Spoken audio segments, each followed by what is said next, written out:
एक बार आत्मबोध होने के बाद आपके हाथ में से चैतन्य की लहरियां शुरू हो जाएंगी। आपके नस नस में ये चीज बहना चाहिए। ये नहीं कि कोई से बता दे आप पार हो गए। आपके सर में से कुंडलिनी का जो ब्रह्मरंध्र है छिद करके वहां से ठंडी हवा आएगी, यहाँ से ठंडी हवा आ जाएगी। आप देखेंगे कि आपके सर में से ठंडी हवा निकल रही, हाथ में से ठंडी हवा आएगी और आप गाते भी हैं कि ठंडी हवा आई और चांदी के पत्ते हिलने लग गए और देवी आई। आपने गाना भी गाया। हमसे योगी महाजन पूछ रहे थे कि माँ इनको कैसे पता कि ठंडी हवा आती है जब देवी आती है, तो इनको कैसे पता? ये तो मैंने कहा आदिकाल से चला आ रहा है। देवी तो यहाँ अनेक वर्षों से है। तो जो लोगों ने गाया होगा, पहले बताया होगा कि जब देवी आती तो उनसे ठंडी हवा आती है। वैसे तो आदि शंकराचार्य ने वर्णन किया है कि सलीलम शलीलम, हाथ से ऐसी ठंडी ठंडी हवा आनी चाहिए। ये देवी की पहचान है। जिसके बदन से ठंडी ठंडी हवा आए वही अवतार है। ये देवी की पहचान है, ये इन्होंने कहा था। लेकिन हमारे गांव में जो परंपरा से चले आ रहा है, उन्होंने देखा है कि जब देवी का अवतरण होता है तो सब जगह ठंडी हवा आती है, उनके बदन से ठंडी हवा आती है। इसलिए ये ऐसे ऐसे गाने बने हुए, ये पारंपरिक जो गाने बने हुए हैं, इसके अंदर बड़ी खूबी से सारी बातें लिखी हुई कि देवी क्या चीज़ है और देवी को कैसे पहचानना चाहिए। तो इस तरह से आप लोगों के पास तो बड़ी संपदा है, बड़ी आपके पास में सूझबूझ है, समझ है, और आप सीधे साधे सरल स्वभाव के लोग हैं। जो कठिन स्वभाव के लोग हैं वो बड़े मुश्किल होते हैं। आप लोगों को पार कराना कोई मुश्किल नहीं, लेकिन एक ही वचन देना है कि ये गुरु घंटालों को आप छोड़ देंगी और इससे आगे पीछे नहीं जाएंगी। उससे बड़े नुकसान आपने उठाए हैं और उठाएंगी। इसलिए पहले सबसे पहले आप लोग सब जागृति लें। दूसरा, मैंने ये सुना कि यहाँ पर गाना गाते गाते लोगों के बदन में शरीर हिलने लग जाते हैं, कहते देवी आती। ये गलतफहमी है बहुत बड़ी। देवी किसी के बदन में नहीं आ सकती, बहुत मुश्किल। देवी का काम करना आसान है। देवी के अंदर तो हजारों चक्र होते हैं, उन चक्रों को संभालना, उनको ठीक से उसका चलाना, उसमें से ठंडी ठंडी लहरें बहाना, लोगों को भला करना। और ऐसे इंसान का चरित्र भी तो उज्जवल होना चाहिए। हमारे बम्बई में जितनी नौकरानियां हैं, शराब पीती हैं, सब ढंग करती, उनके बदन में आती देवी। बताओ, ऐसे कोई देवी, कोई पागल है किसी के अंदर भी आने के लिए? देवी तो एक शुद्ध चित्त में ही आ सकती। और फिर वो देवी आके बताती भी क्या है कि तुम उसको मार डालो तो अच्छा होगा, घोड़े का नंबर क्या है, फलाना क्या है, मटका खेलने का नंबर क्या है। ऐसा कभी देवी बता सकती? देवी तो हमेशा ऊंची बात करेगी, परमात्मा की बात करेगी, अच्छी बात करेगी। ऐसी गंदी बातें तो नहीं करने वाली ना। ये जब आप देखते हैं तब भी आप ऐसी औरत के पैर पे आते हैं। इस तो भूत हैं, ये तो भूत हैं जो इन औरतों के अंदर आ जाते हैं और वो बोलने लग जाती हैं और आप उनको मानने लग जाती हैं। ये ज़रूर है कि भूत को कुछ कुछ बातें मालूम होती हैं, वो बता देता है, लेकिन उसमें क्या रखा है? इन सब चीज़ों में क्या रखा हो? उसके और जाने से और नुकसान ही होने वाला है। अगर आज आप भूत के यहाँ गए तो कल वो आपको पकड़ जाएगा, आपका खानदान खा जाएगा। ऐसी औरतों को तो दरवाजे में आने नहीं देना चाहिए, उनके घर खाना नहीं खाना चाहिए, बिल्कुल दूर रखना चाहिए, क्योंकि वो बाधित लोग हैं, उनसे बीमारियां होती हैं गंदी। जिस औरत के बदन में भूत आता है उसको चाहिए कि वो अपना ट्रीटमेंट करा ले और ठीक हो जाए। अंत में पागल होकर ही मरती हैं। ऐसी सब औरतें पागल हो जाती हैं, पागल खाने में जाकर मरती हैं। आप लोग सब जानती हैं, जो आपके यहाँ की बूढ़ा है उनसे पूछ लीजिए ऐसा होता है या नहीं। तो इस तरह की औरतों के पास या आदमियों के पास जाने की ज़रूरत है जिनके बदन में भूत आते हैं। इनको कहते हैं देव आ गए। और ऐसे आदमी भी लोग बहुत सारे होते हैं जिनके अंदर में भूत आ जाते हैं और खूब नाचने लग जाते हैं, अजीब अजीब बातें करते हैं और मुंह से क्या वो केरोसिन ऑयल रख के ऐसे आग जलाते हैं मार, और नींबू लगाते हैं, पता नहीं क्या क्या तमाशे करते हैं, और लोग उस तमाशे पे ही ये हो जाते हैं। तमाशा हो तो ठीक है, लेकिन ये तमाशा नहीं, इसके पीछे बड़ी जहरीली चीज़ है। ये सांप और नाक से भी बदतर लोग हैं, क्योंकि ये जैसे आपको डस गए तो गए आप, उससे आप बच नहीं सकते। इसलिए इन लोगों से आप दूर रहिए।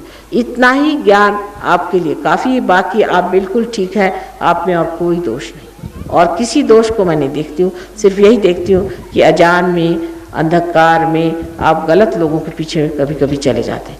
जो जितना नाटक करता है उतना उससे दूर रहिए। परमात्मा कोई नाटक नहीं है, वो असलियत है, वास्तविकता है। कोई नाटक या झूठ से नहीं होता।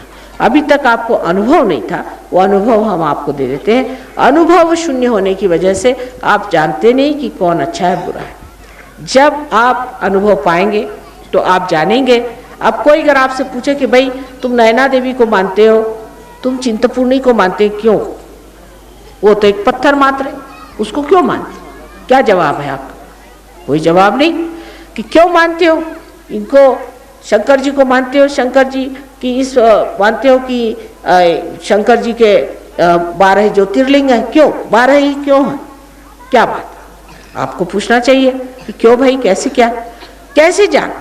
जो बड़े बड़े फकीर हो गए, बड़े बड़े ऊंचे पहुंचे हुए, जो बड़े बड़े मुनि ऋषि गण अपने यहाँ हो गए, उनके अंदर चैतन्य की लहरियाँ थी। उन्होंने इस चैतन्य को महसूस किया और कहा कि ये तो पृथ्वी तत्व ने निकाली हुई चीज है। ये तो बाइबल में भी लिखा है कि पृथ्वी तत्व में से निकलेगी चीज, स्वयंभू, ये स्वयंभू चीज निकली। पर अब वो सही स्वयंभू की कोई भी मूर्ति बनाए, फिर कोई भी गंदा आदमी और भी मूर्तियां बना के उसको बेचे, महंगा करे, ये सब चीजें परमात्मा की नहीं होती। जो स्वयंभू चीज है जिसमें से चैतन्य बह रहा है, वो सिर्फ एक फकीर बता सकता। इसका एक उदाहरण बताएं। एक बार हम एक जगह है जिसको कि राहुरी कहते हैं, जहाँ पर कि हमारे बाप दादे राज करते थे, वहाँ पर गए थे। वहाँ किसी ने बताया कि माँ यहाँ एक बड़ी अजीब सी जगह है, जहाँ पर एक अंग्रेज़ था 50 साल पहले, तो वो यहाँ पर एक डैम बना रहा था। जब बंद डाल रहा था तो उसने देखा कि एक जगह ऐसी है, करीबन 100 फुट की जगह ऐसी कि वहाँ कुछ भी करिए आप खोद ही नहीं सकते, और वहाँ आप कुछ बनाइए तो वो ढह जाता है, रात में ढह जाए और सवेरे जो है फिर वो लोग बनाए, फिर वो रात में ढह जाए। कहा होता क्या है, कुछ समझ नहीं आ रहा, ये बड़ी चमत्कार की चीज़ है। तो एक फकीर ने आके कहा कि इसे छोड़ दो, ये माँ का स्थान है, इसको नहीं छूना। तो उसने कहा इसको कैसे मालूम? उसने कहा जो भी मैं कह रहा हूँ कि इससे अलग हट जाओ। तो आप देखिए कि बंद ऐसा सीधा बनना चाहिए, तो उस जगह बंद ऐसा बना हुआ है। तो मैं वहाँ गई, मैंने कहा ये तो सारा सहस्त्रार है। वो कहा कैसे? मैंने कहा चलो तुम लोग तो सब पार हो, देखो इसमें से ठंडक आ रही। ऐसी ठंडी ठंडी लहरें बदन पे आने लगी। अब जितने ज्योतिर्लिंग है उसमें से ऐसी बात है। अब आप जाइए, जब आप कुंडलिनी जागरण के बाद आप जाइए कहीं वैष्णो देवी जाइए और जाके देखिए आप साक्षात वैष्णो देवी हैं, पूछे उनके अंदर से ठंडी ठंडी हवा आनी शुरू हो जाएगी। तो असल है कि नकल है ये पहचान आ जाती। कोई आदमी अगर आपके सामने ऐसा वैसा आ जाए तो आप पर फौरन जान लीजिएगा उससे गरम गरम हवा आएगी। नहीं आएगी तो हाथ में कभी कभी फोड़े भी आ जाते हैं कुछ ऐसे दुष्ट आदमियों से। जो दुष्ट होते हैं वो फौरन आपको पता लग जाएंगे, आपको किसी को पूछना नहीं होगा, आप फौरन कहेंगे इस आदमी से मेरा कोई मतलब नहीं, जाइए, साफ कह दें। अब अंदर बाहर जानने का एक ही तरीका है कि आपके अंदर प्रकाश आ जाए, और प्रकाश इस कुंडलिनी से आता है जो 6 चक्रों को छेदती है। इसको षट चक्र भेदन कहते हैं। ये चक्र जब छिद जाते हैं तो एक तरफ तो हमारी तंदुरुस्ती अच्छी हो जाती और दूसरे तरफ हमारा मन शांत हो जाता और तीसरी तरफ हमें आत्मा की प्राप्ति हो जाती। आत्मा जो है सच्चिदानंद है, माने आप इस चेतन अवस्था में सत्य को जान सकते हैं। अभी तक तो आपको सत्य असत्य का फर्क ही नहीं मालूम। अब मैं भी सत्य हूँ या असत्य हूँ आप क्या जानिए। जब तक आपके अंदर चैतन्य की लहरियां नहीं आएंगी तब तक आप क्या जानिएगा कि मैं क्या हूँ। उसी प्रकार आप इसको चित्त कहिए कि आपका चित्त जो है वो प्रकाशित हो जाता है। जैसे यहाँ बैठे बैठे आप किसी के बारे में सोचे और एकदम यहाँ पे समझ लो जलन आ गई, माने क्या? हमारे यहाँ लंदन में जब पहले एक साहब पार हुए तो वहाँ के लोग शक्की ज़्यादा हैं। आप लोग जैसे भक्ति तो उनमें शक्की है, ज़्यादातर शक्की लोग होते हैं, उनको समझता तो कुछ भी नहीं देवी वगैरह, उनसे तो गणपति का ग से शुरू करना पड़ता है। तो उनके यहाँ चमक आ रही, तो कह ले माँ यहाँ क्यों चमक आ रही? मैंने अपने पिता के लिए पूछा था सवाल। मैंने कहा ये आपके पिता के चक्र हैं और हो सकता है कि उनको बड़ा बुरा ब्रोंकाइटिस, गले में शिकायत हो गई क्योंकि विशुद्धि चक्र है। तो कहा अच्छा मैं अभी फ़ोन करता हूँ। स्कॉटलैंड में फ़ोन किया तो उनकी अम्मा ने यही कहा कि तुम्हारे बाप को बहुत बुरा ब्रोंकाइटिस हो गया, बीमार पड़े। उसने कहा कि अच्छा, तो अब कह ले माँ इसका निदान क्या है और अब इसको कैसे ठीक किया जाए? तो निदान तो हो गया, मैंने कहा अब इसको ठीक करने का तरीका तुमको बताते हैं कि तुम इसको किस तरह से कवच दो। जैसे उन्होंने कवच दिया, आधे घंटे में उनके अम्मा का फ़ोन आया कि पता नहीं क्या हुआ, मैं तुम्हारे बाप तो बुखार उतर गया और दौड़ रहे, वो तो बाहर चले गए। इस प्रकार ये चीज़ घटित होती है। तो जो चित्त है वो आलोकित हो जाता है, चित्त में प्रकाश आ जाता है। आप जिसके भी बारे में सोचेंगे, जो भी करना चाहेंगे, उसके बारे में आप यहाँ बैठे बैठे जाने। अब देखिए, आपने सुना होगा कि रेडियो होता है, टेलीविज़न होता है, कहाँ पे प्रोग्राम होता है, यहाँ सुनाई देता है। उसी प्रकार परमात्मा की अनंत ऐसी किरणें हैं, ऐसा उनका जाल फैला हुआ है, हजारों उनके हाथ हैं, उसी से कार्य होता है। पर पहले उनके राज्य में तो उतरिए, उनके साम्राज्य में तो आइए। अगर आप उनके राज्य में नहीं बैठे हैं, आप तो दूसरों के राज्य में बैठे हैं, तो वही आपकी परवाह करें।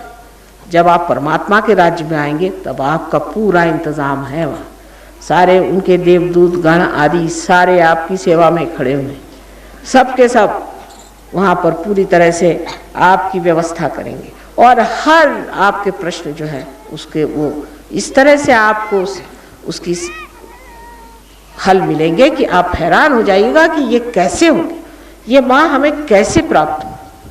अनेक ऐसे उदाहरण हैं, अनेक ऐसे उदाहरण सहयोग में देखे गए कि जिसका उत्तर कोई भी नहीं दे पाए।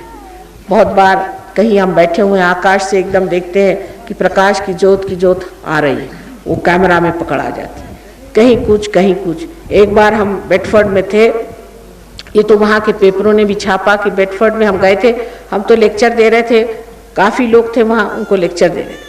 उस वक़्त कोई 9 बजे के करीब या 8 बजे के करीब कोई लड़का ऊपर से नीचे गिर पड़ा, 80 फुट नीचे गिरा। उसके पास मोटरसाइकिल थी। पुलिया पर से जब गिरा तो लोगों ने, पुलिया पर के लोगों ने एम्बुलेंस मंगवाई। जब तक एम्बुलेंस आई, लड़का ऊपर चढ़ के चला है। लोगों ने पूछा, भाई तुम ऊपर कैसे चढ़ा है? तो उन्होंने कहा, वो पता नहीं, मुझे एक आई थी, उन्होंने मुझे ठीक कर दिया। तो सोचा पागल हो गया कि क्या, इसको अस्पताल ले गए। वहाँ पुलिस आई, उसने पुलिस से बताया, मेरी बात मानिए, एक स्त्री थी, वो एक सफ़ेद मोटर में आई, हमारी सफ़ेद मोटर, और सफ़ेद साड़ी पहनी हुई थी, और एक हिंदुस्तानी स्त्री थी। उसने आ करके और मुझे हाथ फेरा, जिससे मैं ठीक हो गई। तो उन्होंने कहा कि भाई ऐसे तो कोई आया नहीं, हम तो पुलिया पे खड़े देख रहे थे, ये तो ऊपर चढ़ा आया। कहा कि नहीं हुआ तो सही, ये तो बात है, क्योंकि इसके तो कोई चोट वोट है नहीं। दूसरे दिन इन्होंने हमारा फोटो देखा तो बताया, यही तो वो स्त्री थी जिसने हमें बचाया। तो पूछा कि तुमने किया क्या?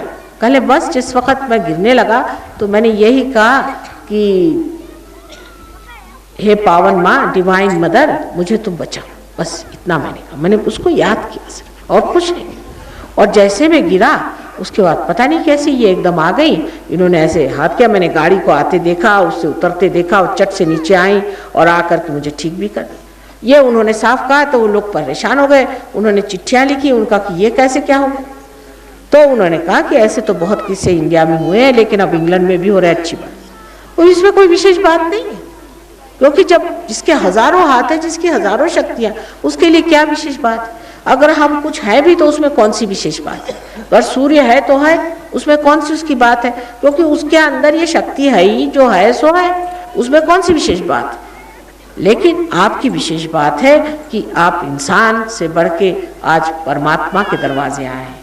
और यही नहीं, आज आप इंसान से भी ऊंचे उठ करके अति मानव होने वाले, आप एक आत्मबोध पाने वाले इंसान होने वाले। ये आपकी विशेषता, ये आपका बड़प्पन है। इसीलिए मैंने सबसे पहले आप सबको प्रणाम किया था, इसीलिए मैंने कहा था कि आप सबको मेरा प्रणाम। अब हम लोग थोड़ी देर में कुंडलिनी जागरण का प्रयोग करेंगे, पर आपको कोई सवाल हो तो आप लोग ज़रूर पूछ लीजिए, और सवाल जवाब के बाद फिर कुंडलिनी जागरण का हम लोग प्रोग्राम करेंगे। मुझे ज़रा पानी दे दें।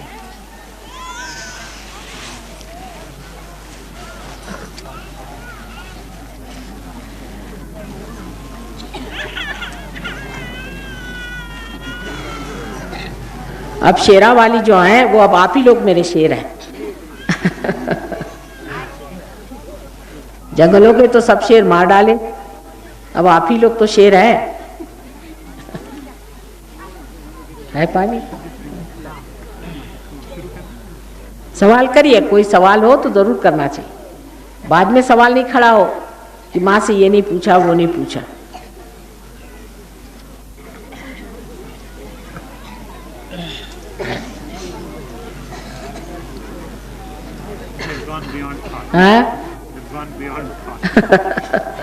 निर्विचार में चले गए। अब एक बात और है कि हमारे यहाँ पर योगी महाजन हैं, इनकी पत्नी है, ये बहुत पहुँचे हुए सहयोगी हैं, और भी लोग यहाँ रहते हैं। ये लोग आपको सब बारे में बताएंगे, आगे क्या चीज़ करना है, क्या नहीं करनी है। अब जैसे राम का नाम ले रहे हैं, अब राम भी आके सामने ठहर गए तो भी राम ही का नाम ले रहे, तो इस राम नाम में क्या फायदा हुआ बताइए। जैसे तुलसीदास जी ने कहा कि चित्रकूट के घाट पर वही संतन की भीड़, तुलसीदास चंदन घिसे तिलक करत रघुवीर, लेकिन रघुवीर को पहचाना नहीं। रघुवीर को तिलक लगा कर चलो आगे चलो दूसरे को, तो फायदा क्या हो। इसलिए अब पहचानना सीख, और अब ये सब साधन हो गए, ये साधन पूरे हो गए, अब ये साधन करने की जरूरत नहीं, अब सिर्फ पहचान के अपनी आत्मा को पालो, और जो आत्मा के लिए साधन करने वो करना है। ये सब साधन अब पूर्ण हो गए। अब राम कहाँ है अपने अंदर, और सीता जी कहाँ है अपने अंदर, और श्री कृष्ण कहाँ है, ये बस समझ लो। उसके बाद वो बता देंगे कि कोई अगर दिक्कत हो जाए, कोई अगर परेशानी हो जाए, तो किस तरह से इसका हमें पूरा इंतज़ाम करना चाहिए जिससे ये ठीक हो जाए। मुझे पहले पंजाबी भाषा अच्छे से आती थी, मैं पंजाब में लाहौर में मेडिकल कॉलेज में पढ़ती थी, पर अब मेरा कुछ इतना प्रवाह नहीं रहा है, इसलिए मैंने हिंदी में बातचीत की। पर हो सकता है अगले समय आऊँगी तो पंजाबी में ही बात करूँगी।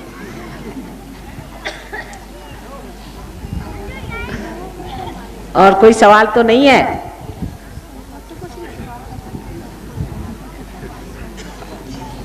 तो सब लोग जागृति के लिए तैयार है?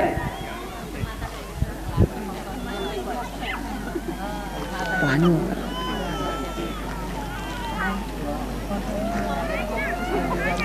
सब लोग सामने आ जाए। भाई साहब आप लोग सब सामने आके बैठे, आगे बैठे, आगे बैठे।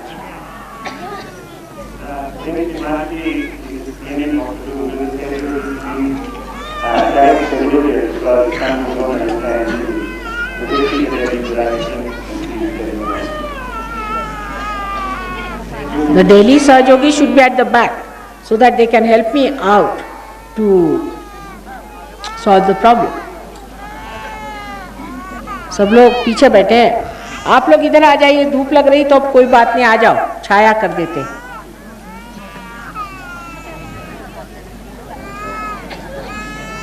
सामने बैठ।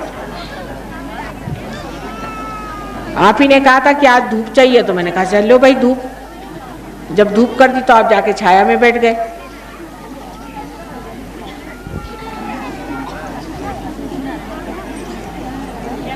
कह रहे थे कि माँ आज हवा ऐसी कर दो कि एकदम पूरी धूप ही रहे। मैंने कहा अच्छा चलो जो कहो सो धूप कर दिया आपके लिए आज।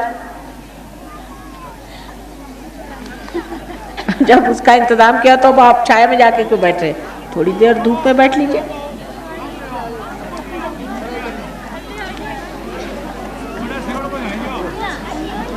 Daily Sahajogi should go at the periphery. They should stand on the periphery.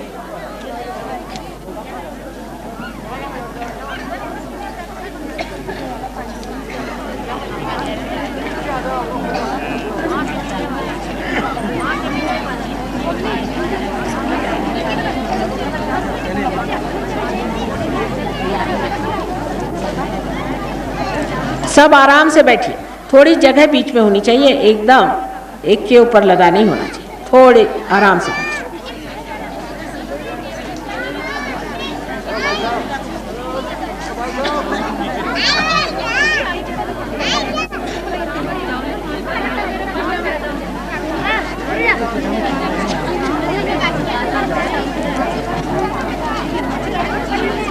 सब लोग बैठ जाइए पहले।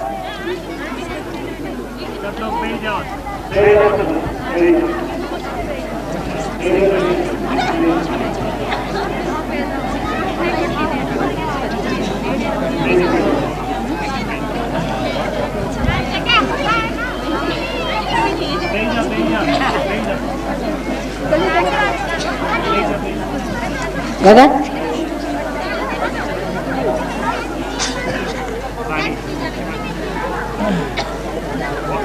पैर के नीचे भी एक शॉल रखा दो, बहुत ठंडा बह रहा है, पैर एकदम ठंडा बहुत बह रहा है, पैर के नीचे में रखा दो एक शॉल, तुम्हारी पैर के नीचे भी नीचे। इनकी मैं लाई हूँ शॉल, लेकिन सब उसको चौहार कर रहा है, सब ठंडक हो रही ना बहुत ज़्यादा। बैठिए बैठिए, आपको भी ठंडक आती है, बैठिए।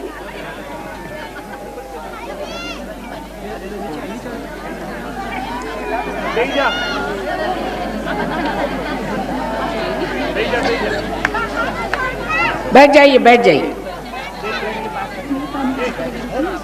अभी नहीं, बस हो।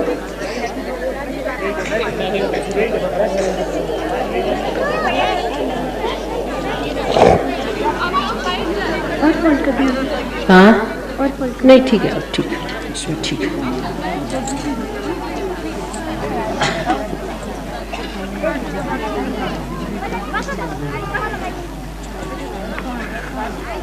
हाँ बैठ जाइए, सहयोगी भी बैठ जाए।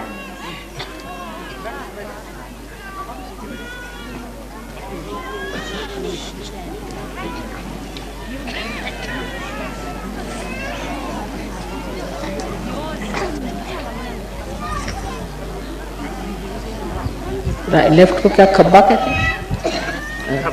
राइट सज्जा। सज्जा। हर जगह अलग अलग चलता है ना, पंजाब में यही है।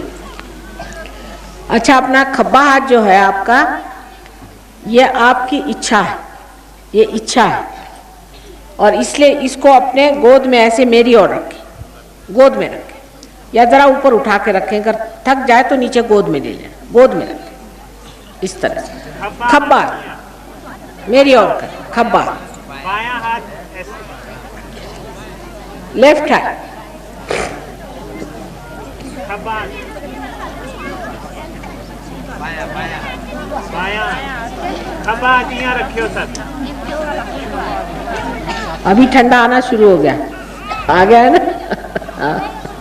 अच्छा,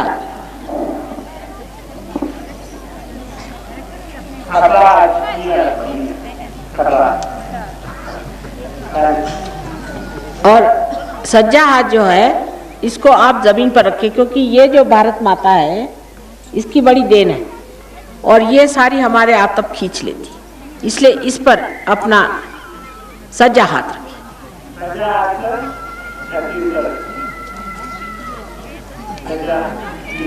ऐसे बाजू में रख लीजिए, आराम से, आराम से, कोई सामने नहीं, ऐसे बाजू में रखिए तो आराम से। बैठ जाइए, बैठ जाइए, आप लोग सब बैठ जाइए, बैठिए बैठिए।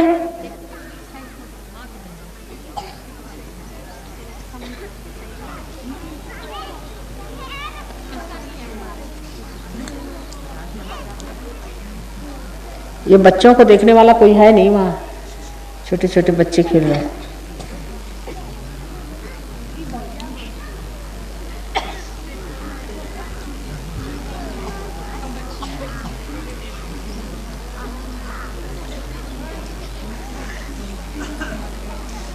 ठंडी हवा आ रही है।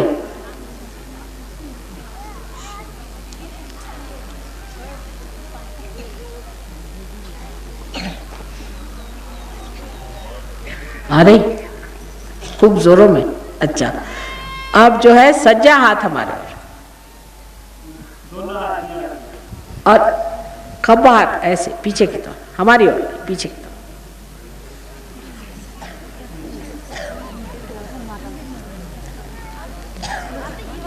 आप सोचिए नहीं, कोई विचार सोचने का नहीं, अभी दिमाग में कोई विचार नहीं आ रहा।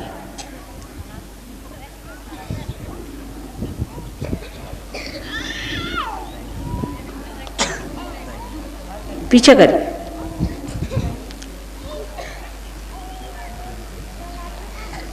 आ रही ठंडी हवा। सज्जा हाथ मेरे और उल्टा कर रहे हैं आप, सज्जा, यह हाथ मेरे तरफ और यह हाथ ऊपर। ठंडी हवा आ रही है, सब क्या आ रही है?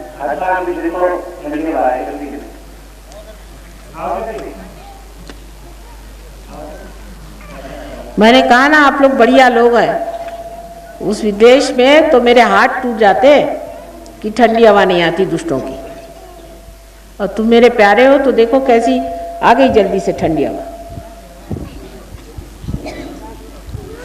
पहाड़ों वाली हूं ना, इसलिए। अब दोनों हाथ ऊपर करके और सर पीछे करिए।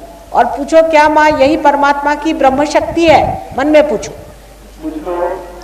क्या परमात्मा की शक्ति है? मन में पूछो। ब्रह्म शक्ति है? क्या परमात्मा की ब्रह्म शक्ति है? आ रही ऊपर से ठंडी हवा?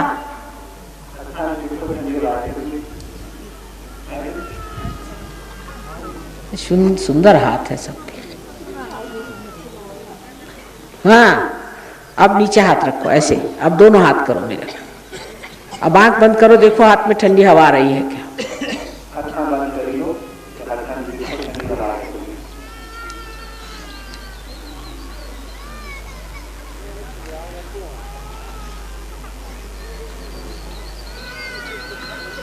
और चांदी के पत्ते माने आपके हाथ हैं, इतने सुंदर। अच्छा, आप धीरे से आंख खोलो और विचार नहीं करो, विचार नहीं करो, ये विचार से परे चीज है। आंख खोलो।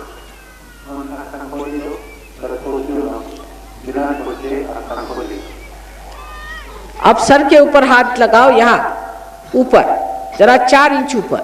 ये हाथ हमारी ओर, इस हाथ से देखिए ऊपर में ठंडा आ रहा है। सर पे देखिए, सूक्ष्म है, जरा जरा ऊपर 4 इंच ऊपर देखिए।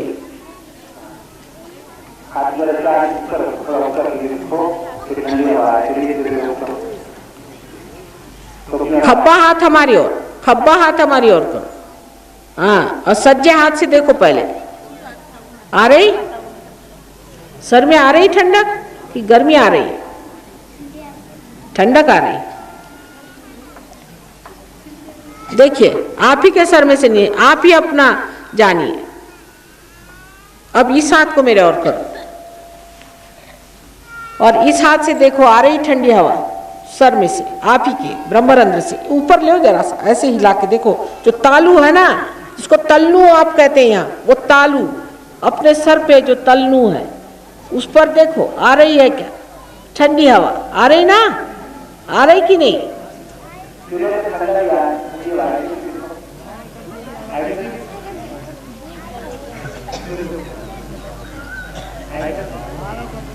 आ रही सब लोगों को?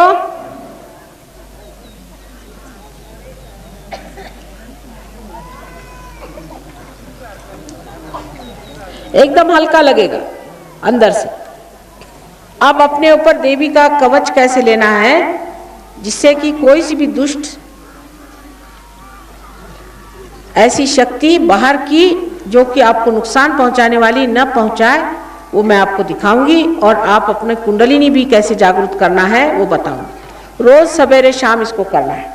दूसरे आप हमसे फोटो ले लीजिए और इनसे पूछ लीजिए आगे क्या करने का है। और सबको ये काम रोज सवेरे शाम एक बार करने से उनकी कुंडलिनी जागरूक रहेगी। क्योंकि शुरुआत में बहुत संभालना पड़ता है। जैसे एक बीज को अंकुर आता है तो उसको जतन से रखते हैं, ऐसे ही इसको आपको जतन से रखना है। अब कैसे रखना है अपने को मैं बताती हूँ, बहुत सरल, तुम भी दिखाओ। देखिए ये हाथ मेरी ओर रखें इस तरह से। और कवच लेने में अपने सर पे से लिया जाता है कवच। कवच तो आप जानते हैं देवी का कवच होता है। माँ का आंचल अपने सर पे से लेना है। लीजिए, इधर से उठाइए और सर पे से लीजिए, पूरा लीजिए और नीचे। सब लोग करें। देखिए फिर से कौन से हाथ से कर रहे हैं आप? खब्बे हाथ से नहीं करने का, खब्बा हाथ मेरे तरफ में है। फिर से 2 बार। सज्जे हाथ से लेना है कवच। सब काम हम लोग सज्जे हाथ से करते हैं ना। 3 7 बार लेना है। 7 चक्र हैं। 4 सब लोग लें। 5 1 6 और ये 7 मर्तबा ले लिया। अब कुंडलिनी का जागरण कैसे करना देखिए, वो दिखाएंगे आप। बहुत आसान।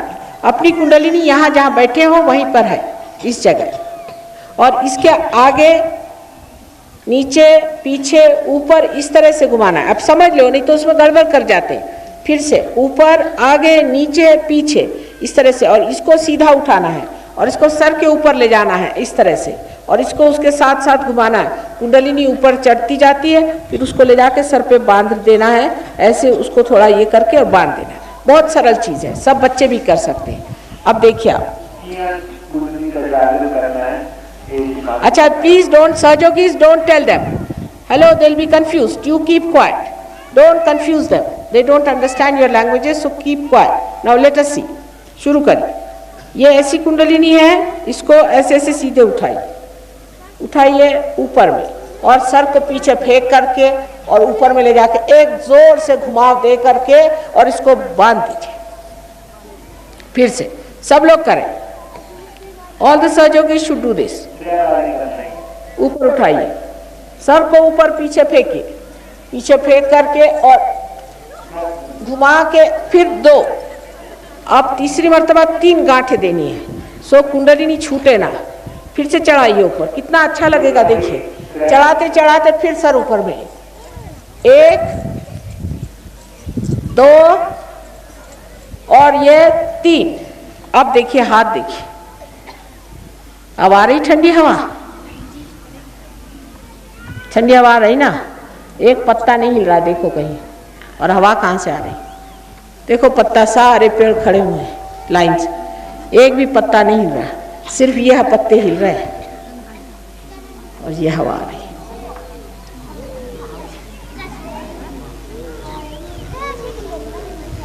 देख लिया, ये हवा, यहीं से हवा सब चल रही है और हवा आ रही है।